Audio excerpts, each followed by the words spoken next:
มาทำงูอีกแล้ววันนี้โอ้ยเด็กๆเป็นเพชรจวดทิ้งฝาอีกโอ้ย ใช่เสียดายเนี่ย มาล้อมกันจะบ้านนี่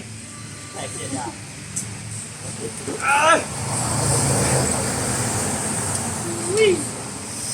แดงล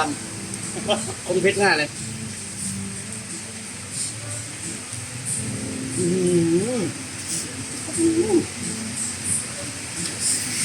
ผมเข้าใจแล้ว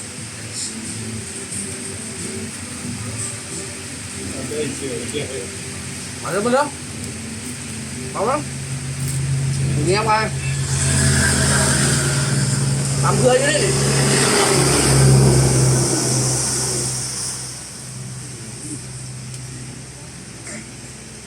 ส่งครับ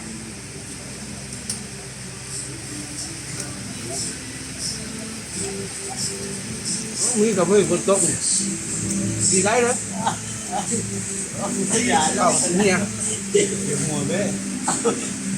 ก็ได้เอาก็ได้อ๋อเด็กเก่งเอาไอ้ดาคือล่อยิ้มเลยนี่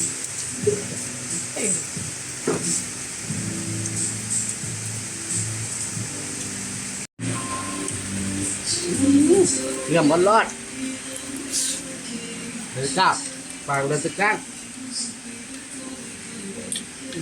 มาได้เบิดแล้วมากับท่านแล้ว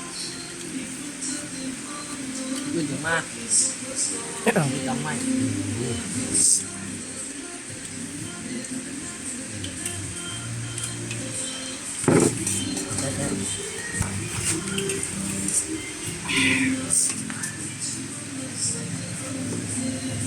เว้ย